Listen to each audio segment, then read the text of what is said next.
Today on the Winning with Shopify podcast. Entrepreneurs are very hardworking people. They're the most hardworking people. As much as I would love everybody to start doing it, I don't think anybody's ever going to be able to take that leap. And we started getting momentum. That fast forwarded to, hey, we're going to give you $500 a month. I think that's why it took off. It was short. It was a weird angle to start from, and people were like, what the heck's going on? It was one of the most wonderful, spill your coffee out your nose moments. Hello and welcome to another and possibly our last episode of the year of the Winning with Shopify podcast. We might have a little episode coming out next week. I don't know yet. At the time of recording this, I have 3 things pending for tomorrow to record, so we might have something else. But in today's episode, we decided to do a bit of a look back at the previous year, some of the highlights, some of the amazing things we've learned, some of our amazing guests as well. And before that, I've got a long list of thank yous. If you've been tuning into the show for a while or you've been listening to the last few episodes, you may or may not know that there are a whole team of people behind the scenes that make this thing happen. That's right. I don't normally look this good. I don't normally sound this good. And I certainly couldn't come up with all these amazing ideas, questions, and content all completely on my own. Be completely impossible. So I want to say some massive thank yous. First of all, to our sponsors. We've had several sponsors throughout this year. We've got some still running into next year. Massive thank you to you guys. We could not run the show without you. We would have no finance, no backing, and we'd also struggle to get guests. You guys make this show happen. So thank you so much for being such a big part and a big support to this. I want to put a massive shout out, and he's going to hate me for saying this because he never likes being in the limelight on the podcast, but Byron, thank you so much, mate. You've been working for us for years now. You've put up with me and we've grown this incredible thing. We have reached over 1 million people now with the podcast. We reach over 100,000 people most weeks. Credit to you, mate. You are the driving force of this thing. Thank you so much for all your hard work. I really appreciate it. And I'm looking forward to how much more we can grow this. And I love the fact that you put up with my scattiness and also the energy that you put into this as well. So thank you. Massive shout out that we made a big change this year. We had a guy called Paul. Paul, if you're listening, we still love you. Thank you for your years of service editing the podcast. We now work with Josh and Sophie. Thank you, Josh and Sophie, for editing. You will definitely watch this because you'll have to edit this. So thank you so much. They'll be embarrassing me later in the show as well. So a big thank you to those guys, and keep watching to find out how I get embarrassed. I'm actually quite excited. I've seen a clip and it is quite funny. I want to say a massive thank you to Jess in my team here at Spec. Jess, you optimize the YouTube channel and I really appreciate everything you do. The YouTube channel is growing like mad and you're part of our SEO team. So optimizing those videos makes such a difference. A big thank you to Liv, who also used to optimize some of the videos, still helps out a little bit with that, but also posts all our web content. And if anyone doesn't know who Liv is, we did an episode back in September from the Ecom Expo. I think we posted it a few weeks later once it was edited and put together, but Liv was the person wearing a bright pink Winning with Shopify t-shirt running around the Ecom Expo here in London and interviewing people and asking questions. Thank you for all you do, Liv. It's amazing. Massive shout out to Elliot as well. Elliot's part of our PPC team here. Elliot does all the promotion around the podcast. So he's the one that gets it in front of so many people and kickstarts that organic growth on Instagram, YouTube, and a whole range of other things as well. So Elliot, thank you for all you do as well. Massive thank you to all of our guests this year. What a rubbish and boring and terrible podcast it would be if you were just listening to me. So thank you to our guests for coming on, sharing insights, being so humble about what's going on and giving up your very precious time to come and have a little old chat with me. I really appreciate it. And without you guys, we would not have a podcast. So thank you to all the guests.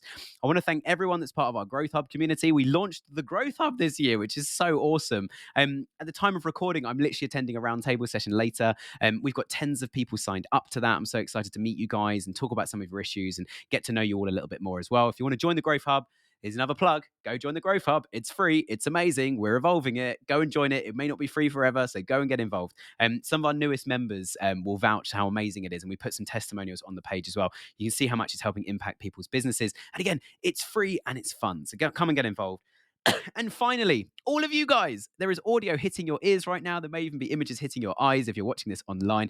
Thank you to all our listeners. If you've subscribed to us, left us a review, or you just tune in every week and you help that number go up, keep our engagement strong, that helps in all the platforms. Thank you so much for tuning in. Without you guys, again, the point of this whole podcast would be completely pointless. So thank you for tuning in. It means the world to us. So if I haven't included anyone on that list, I'm so sorry. There are so many of you guys involved in either watching, producing, or helping run this thing. It's been an incredible journey. 2025 is going to be insane.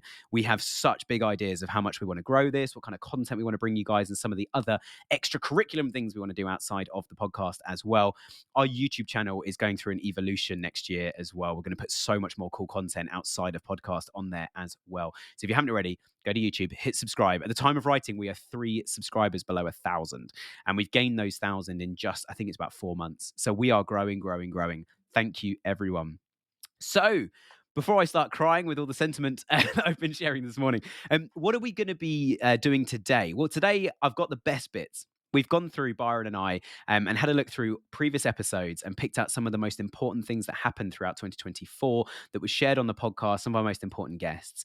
And I mentioned me being embarrassed. If you want to stay around, Sophie and Josh, it's mild bullying. They've been bullying me throughout the year and threatening a blooper reel.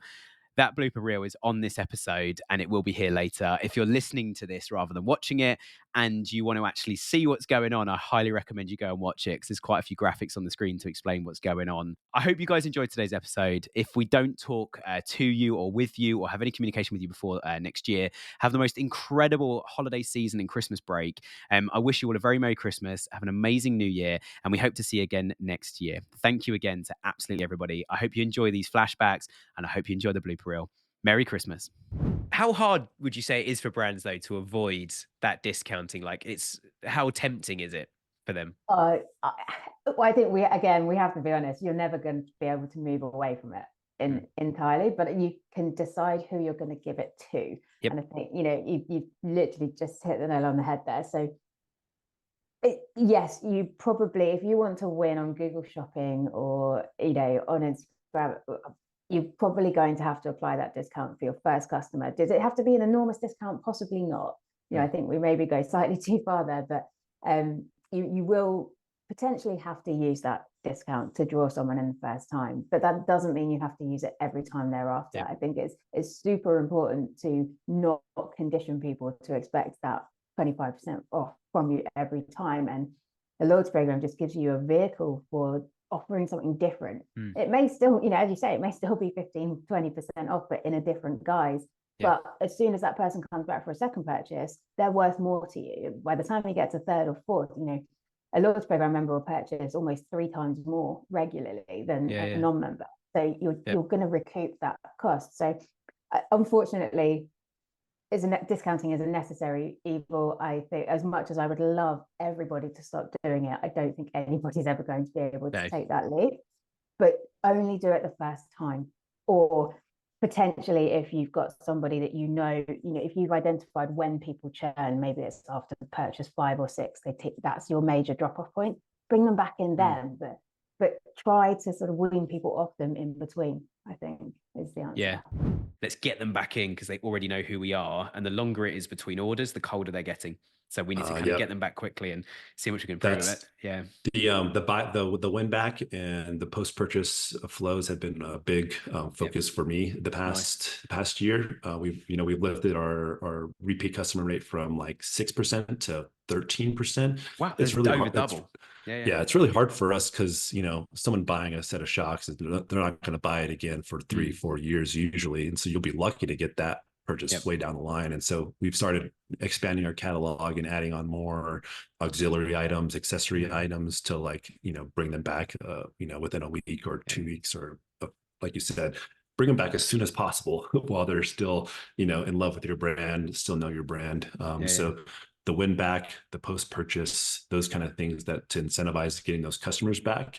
There was a statistic where it's like they need to buy from 3 times, and you have after they buy from you 3 times, the LTV just significantly goes up. I'm failing on the actual source numbers, but LTV is the new hot term the past year. I've been trying to focus on it for a while now because we suffer from, we have to be profitable on that first sale. And then everything else after that is even more, beneficial.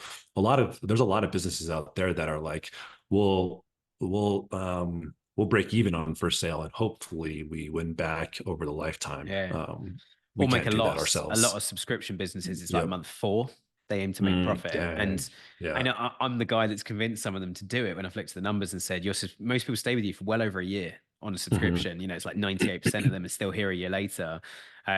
Especially we work a little bit in the insurance space, which is not so much e-commerce, it's more lead gen, but Certainly in that, yeah, we sort of say, what's the average lifetime value of a customer? And they say, well, probably about 5+ years, or in 5 years, we've still got 98% of those people that have taken out a car policy or something with us, Yeah. which is fantastic. So then it's like, well, let's factor that into our ROI. We can now, going back to you were saying about being competitive and new competitors coming in, we can outrun them. We can outbid them on Google Ads because we Exactly. can say, actually, we're going to pay twice as much to get each new customer in. We're going to actively do that, which sounds like a bad business decision, but in the long run, we're playing a 20-year game here, really Exactly. profitable. Yeah. What was the defining moment then? Or were there any particular defining moments where you went from like, okay, we've launched this thing, it's great timing, the brand's cool, but we still don't know what we're doing. Was there any defining moment where it kind of went, we're doing all right, to suddenly we're doing really well? Or has it been very kind of just kind of step-by-step growth throughout the years? With the exception of the TV show, it was very, very slow and steady. Okay. There were some calculated decisions that ensured that it was the steady growth. Yep. One of those is we had a just to date 2015 pre-purchase survey asking them, completely stopping them from buying to ask them where they heard about us. And this was in month 2, month 3. And one of the options was other, and they could type something in. And they were like 20-30% of our new subscribers were putting in current 1776. And part of our go-to market strategy was we sent about 30 boxes out to YouTubers for reviews just to get some organic content, some buzz going. Nice. And we had this little Google spreadsheet that we were, tracking when their videos dropped, if they did a good job. And we quickly found this current 1776 guy, but he wasn't on our list of comped boxes. So further in the CRM, paying customer. And he was driving 20% of the reason why. So we were like, okay, hey, Brandon, you don't have to pay for your box anymore. It's free. Keep doing this. And we continue to see on that pre-purchase survey references to him. And then we started to see his channel start picking up momentum. And when we would repost his videos and we started getting momentum, that fast forwarded to, hey, we're going to give you $500 a month. Keep doing the box. You have to do it by this date. There's some rules now. Like if you have a question about a product, reach out to us first. And then by the time I came on in full-time in early 2016, one of my second, I had one very important thing I had to do immediately. And then my second big task was us figuring out how to bring Brandon Curran on full-time as the face of the brand. And, it was little things like that where by bringing him in, by tripling down once he was full-time on content, it just kept the slow and steady up and to the right going. So how do you find a good influencer? How can some of our listeners go, no one's talking about us, no one's doing unboxing videos and stuff? Like, where's a good place to start on this? Yeah, so, so I think in 2016, that's 8 years ago, but finding an influencer, a creator that is well aligned with your brand and bringing them on full time, it's starting to become a regular occurrence now, right? I think last week Ridge Wallet announced that they brought on a creator, a YouTuber on full time as their, I believe, chief strategy officer. So it's definitely the norm now, but I think it's testing, right? Like we had they had a relationship with him already. We had several months, close to a year of working with them and seeing if it was a good fit. There's so many places to find creators and influencers. You can do it manually and just find people that you think would align with your brand and reach out to them in DMs or email. And then there's so many tools, right? There's tons of software platforms now that can do it as well. And then you get into like TikTok Shop, where they've streamlined it in their Seller Central, where you can just literally see lists of everybody and they make it really easy to reach out and get product too. So many ways to do it now. Yeah, there are. And what I love is the fact that you said you test it first with some people, and once it works, you double down. And I guess another word I'd use for that something else that's going on in the process is actually locking them down and Yeah, saying, look, this is going well. We love what you're doing. You're really supporting our business. yeah. And therefore, we want to give back to you. And I think going back to what you're saying about running Facebook ads initially and then Google ads as well, is I often use that as a benchmark to say, what does it cost you to get a new customer from Google ads, from Facebook ads? Say you're spending $20,000 a month on the two advertising platforms, and this influencer says, I'll put you in front of 50,000 people for $500 a month, or $500, as you guys say. Right. But yeah, would you be happy to pay $500 for that? And I think people are often nervous because they don't see the value. So sometimes the question is, look, we would love to get to that and probably more if it works. So can we Right. test something with you? We'll send you some free products. Would you be happy to do an unboxing or two? And if, we'll see how that goes, which in a way almost means you're tiptoeing in, which is Mhm. good.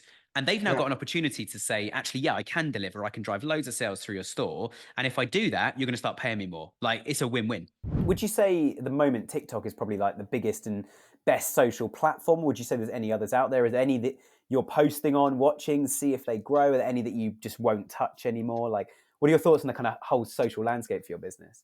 Yeah, so TikTok is definitely taking over the social media game, and you just know that because YouTube Shorts and Instagram Reels are trying to do the same thing with the short form content, but TikTok was the first to do that.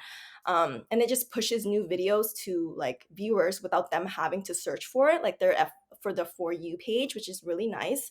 I also do use YouTube Shorts, and I found that it does pretty well as well, but you just have to be really consistent with it, because if you post like one or two videos, it might not do well.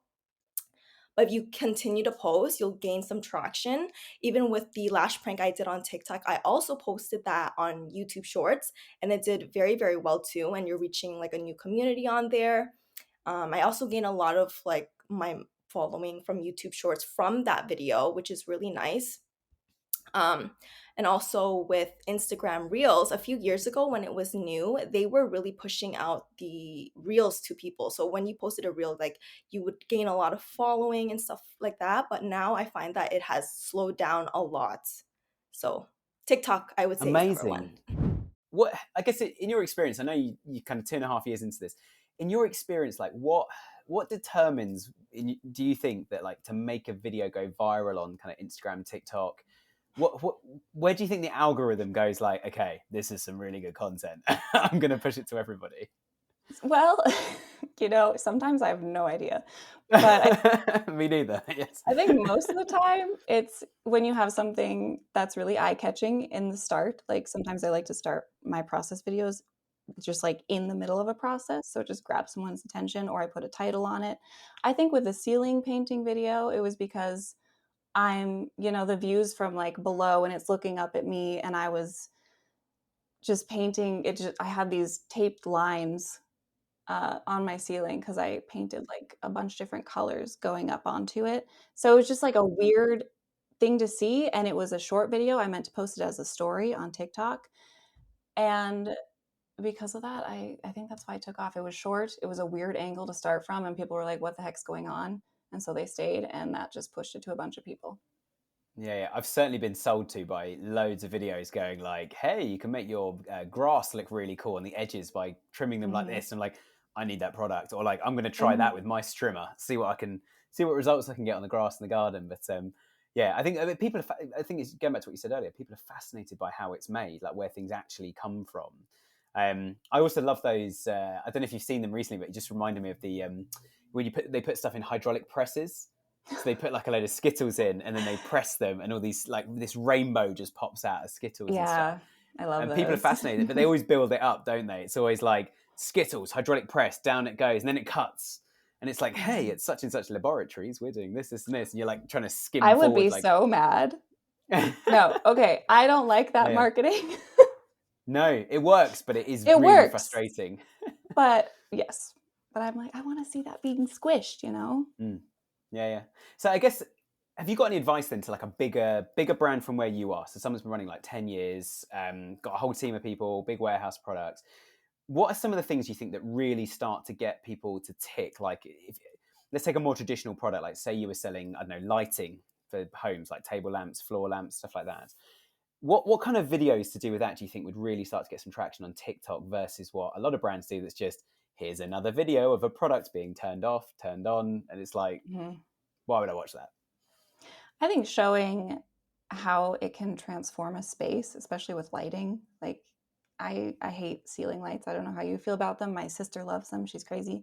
But it is just so uncomfortable to me. So I think like showing a room with just like bad white ceiling lighting and then showing the quick transformation and then being like, this is how we did it with our lighting, something like that. Or, another how it's made video showing how they make the lights, because I want to know how that's done.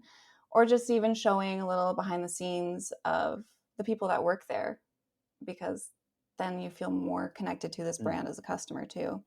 But go on, you've seen some things. what was the most memorable thing that you've been sent by a customer or seen on social? We've got some.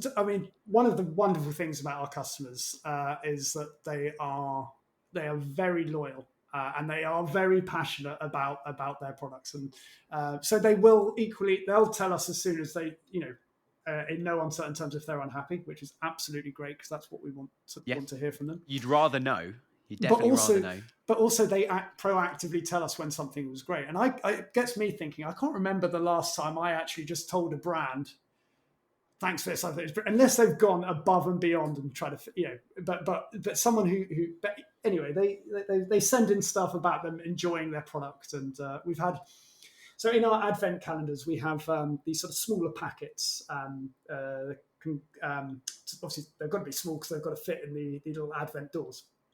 But one was such a diehard fan of these products that he ordered. He wanted them ordered by the case. So not worry about the advent. He just wanted lots and lots of little packets of this crackling. And okay, fine. So we sorted that out for him. And then, he took a picture really, which was both disturbing and hilarious at the same time, just completely stark naked, but just the only thing covering his dignity was,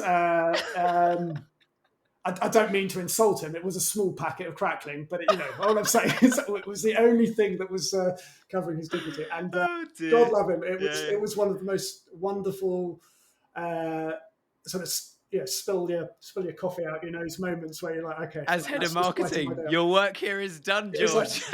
You've made it. What so many entrepreneurs, myself included, have done is gone like, I need to find a challenge. Like, and you go looking for stuff, and then you find like 20 things, and one of them kind of works. 19 have been a failure. It's wasted money.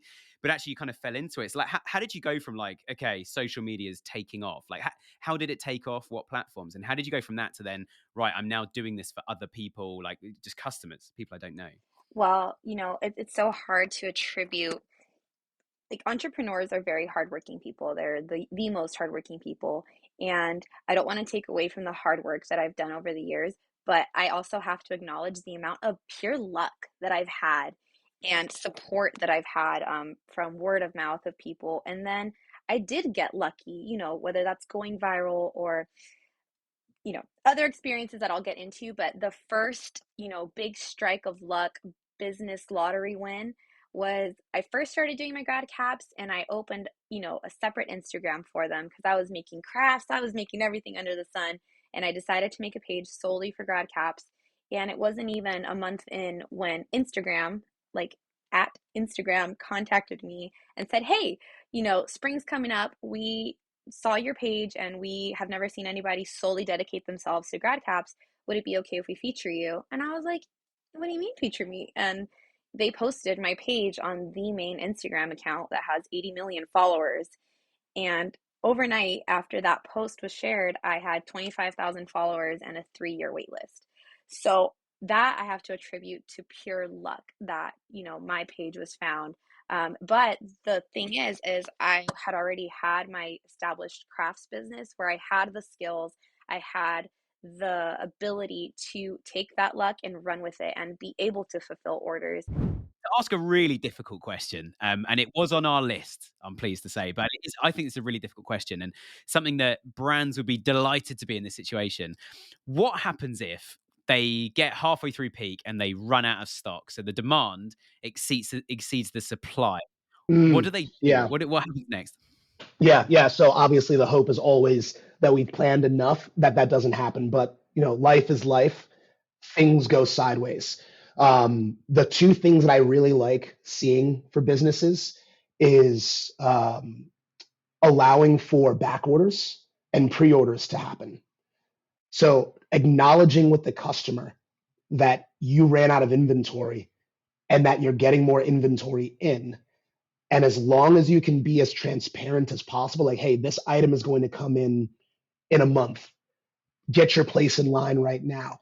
Don't charge the customer until the item ships, right? But let them know that they've secured their place in line. There are going to be situations in which you find that people are very okay waiting for a period of time to get their inventory as long as they know how long they're waiting for. That's the key. I have a friend who ordered a handmade rug from Etsy. She didn't know that it was a handmade rug because there wasn't a date of delivery on it. She was expecting to get the rug in a week. 2 weeks went by. She emails the designer, and the person emails back, "Hey, I am hand making this right now." Sends her a picture. She's like, actually, this is great. I didn't realize that I bought a handmade rug, but yeah, this is fantastic. All right." He's like, "Yeah, I'll get it out in like 3 more weeks." 3 more weeks came by. She had it at her door. It was very much a, hey, if you told me in the first place, perfectly fine. I still would have ordered the product, but knowing at least is what's important. If customers are not opening the emails, they're not engaging, how long do you persist before that starts to come under threat, that rating, that you should actually go, these guys just aren't receiving it, so I'm going to just let them chill for 6 months, 12 months, come back to them? Or I sell, I don't know, mattresses for beds. So actually, I'm going to wait 5 years before I try and re-engage them because that's when they're next going to need a mattress. Like, when do you decide to stop and just break off the relationship? Yeah, I mean, it's you brought up a really good example with mattresses. I don't know about you. I love my mattress. It was not a simple buying experience, right? So I'm pushing on all the mattresses. I'm asking my buddies, but the consideration window for your product plays a big part into how long you want to pursue that customer, and you know what you're spending on ads. So if you know what it costs you to acquire a customer, how long do you want to try to nurture them? You paid to get them to sign up. You paid to drive them to your site. I think it's really important that you nurture them for that full consideration window. So a lot of times we'll look at people who send a welcome email. And a welcome email too often is just a, hey, here's your discount code. And that's the end of it. But if they didn't convert from that, what they didn't, it wasn't the value of the discount code that failed to convert them. They're looking for something else. They might be looking for social proof. They want testimonials. They want risk minimization. So 100-night sleep trial, return it. And if you don't love it, we're going to, make sure it's clean. We're going to donate it. Your unique values. People are kind of dropping that off in the welcome. Or, okay, if they still didn't purchase, they didn't have the product that they were looking for. So let's feature a collection of our best sellers. Okay, let's call those ones out. Let's talk about the breadth of our products. Let's talk about our manufacturing processes. All of those different things are really important to show them during the consideration window. The other automations, I think, are so critical because they often will tie into the purchase behavior. So one of the most overlooked reports inside Shopify is your customer cohort report. And it is probably my favorite, but it'll show you all first-time customers and then how many of those you've retained for each month afterwards. So you can literally see in a chart where you're losing all of your customers, and then you need to be re-engaging them right before they're falling off there. So customer win back, we call it lapsed purchaser inside Seguno, is really critical because when we're talking about how long do you keep them going before you kind of let them go, well, you want to get them before they fall off. In terms of, hey, they haven't engaged in 180 days, probably we're going to let them go at that point. We're looking at it, but really it's going to be different for each one, because if you have 50% of your folks engaging, then I don't necessarily need to let go of that one customer at that point. I might just put them off to the side. And then when Prime Day comes along, do you have Prime Day in the UK? We do, yeah. I've been getting notifications the last few weeks. Yeah, Prime Day's coming. It's like, I think it's today, yesterday and today. But when Prime Day comes up, or when your peak season comes up, that's a good time to try to reactivate some of those customers in smaller bits. But sending to the most engaged customers the other times, that's going to help build that reputation. I do want to say that you don't want to spike your volumes, and that's a really good thing about automations. They don't spike volumes. It's a steady cadence. It's a little bit kind of the grains of sand kind of pile up there for them. So there's a different thing. The best thing I would say is don't just make brash decisions. Think about your consideration window. Think if you're nurturing your customers properly. I'm getting flashbacks. Yeah. You know what? I'm just going to rip this whole thing out and get rid of all these people and all this potential revenue. Don't do that. Talk to your deliverability analyst. Do a little bit of reading up on it. But I think a lot of folks will optimize to email engagement where they need to instead go back to kind of that first principle. The reason we're doing this marketing is to drive the order or the conversion. And so when you think about it in that way, you're then going to see, okay, I need to automate this message. I need to make sure that I'm sending on a regular basis to keep my general audience engaged, those types of practices. If we think about the size of the influencers, the final part of this ROI, our experience is that the nano influencers can get you the content and maybe some sales. You're not going to see a huge ROI from nano influencers just because of the reach, right? If someone has 3,000 followers, typically it's going to be limited on the reach. Not saying they're not great to work with. They can be great to work with, especially if you're new to influencer marketing, get your feet wet, because you can work with nanos, you can do some gifts, very reasonably priced. You can get some great content posted, and maybe you run that at like a break even, and that's just getting your feet wet in the influencer marketing realm. The real sweet spot for the ROI is kind of the micro influencers. So in that 10 to 50, even to 100,000 followers, that's where the party's at in terms of having a very reasonable cost, but they've got the reach that you're looking for, and those videos have the potential to go viral. And then above 100,000, 200,000, that's almost another no-go zone because you're just paying too much money up the chain. If you're paying $1,000 or $2,000 a post, now we're talking, that's very tricky to get an ROI because now you've got to be moving some real product with those types of people. Not that they can't, but the odds are starting to stack against you as you get into the macro influencers and celebrities and beyond.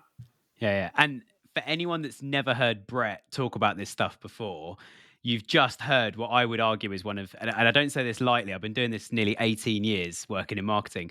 What you've just described, Brett, I would say is one of the best explanations of what brands, kind of small to medium brands, should be focusing on when it comes to their influencer strategy.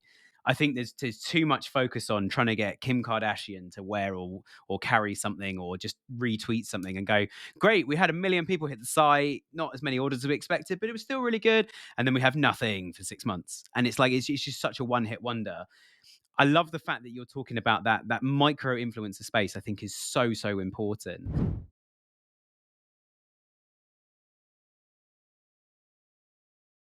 Let's do this first take because I'm a busy boy. Here we go. Freeze this for a second when it first starts, and then it'll be fine. If you can scrub this spot, I'll pay an extra £5 this month. Let's give it a go.